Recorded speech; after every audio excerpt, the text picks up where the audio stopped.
speaking of bumps in the road, that was a good transition. Oh. So Okay. whenever it has sort of like stops and starts and challenges, do you feel like what happened over the summer was kind of a test or sort of whoa kind of moment to sort of regroup? Yeah. You know what happened? You're referring to August 8th, yeah? I guess so. Yes. Yeah. So I had an encounter with a group of people here in New York City, and it didn't go well for me. But I lived, you know. That's the important thing. I lived, yeah. I lived, and I have all my facilities, and I mean, not to say that I didn't have fear, but I feel really good about the experience overall, you know. It was a little nerve-wracking when the first time I touched my face and I felt things were a little swollen, you know. But I smiled when I felt my mouth and I realized I had all my teeth. You know what I mean? I felt my mouth and I was like, I got them, you know. That's a big deal. You know, that was. It's funny how the little things that you take for granted really mean so much. Absolutely. Yeah, it's crazy.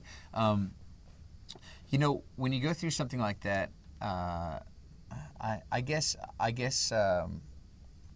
you can dwell on it or you can get over it, right? Mm-hmm. Fortunately, I didn't dwell on it too much.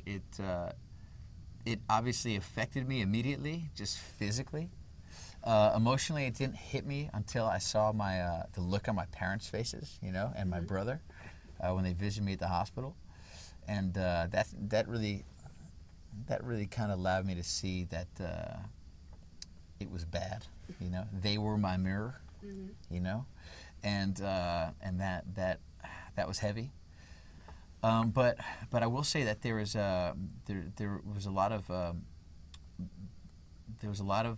love that came out of it, you know. Even though you may feel like there was a lack of humanity because it can happen to you.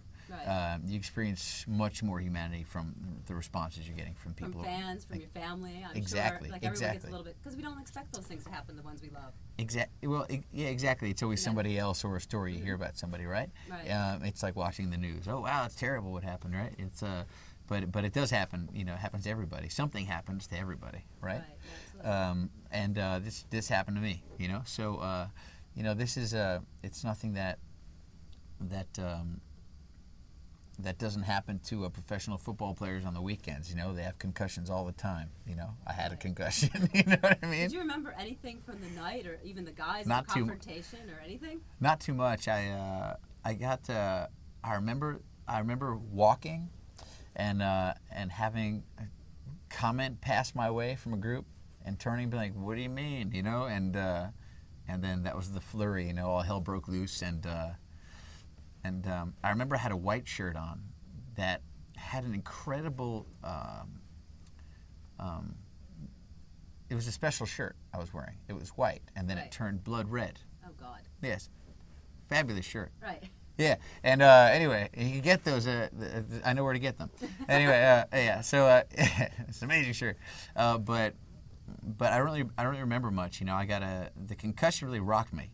You know, and I remember trying to walk to the hospital, you know, but my balance was really terrible. And so I made it. Trying to walk to Bellevue? Yeah. Oh my God. Yeah. I was trying to walk. Yeah, and so I was down, you know, downtown. Right.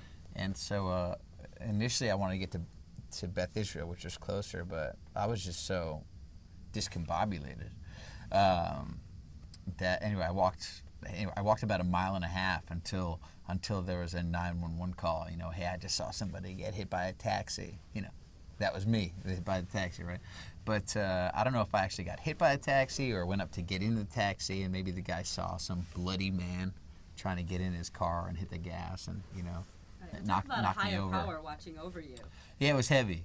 Yeah, I mean, it was heavy. Who could make it walk a mile in that condition? I mean, that's God watching over you. Yeah. I was pretty heavily affected. Something got me there, but it wasn't me, you know. And then I don't remember much, you know. I just don't remember much. I got dinged up, you know. Right. But I lived through it, and I'm happy I did. And you know, sometimes it takes that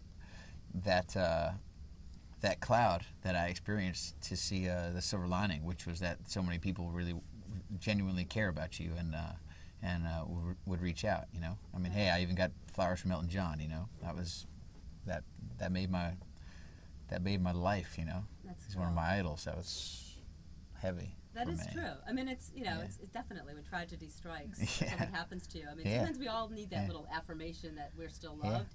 You know, unfortunately, you don't want that type of situation to bring it on. To be honest with you, I wasn't looking for anyone to tell me that they love me. No, but it's nice to have that sort of warmth and. Yeah, absolutely, it is. But something happening.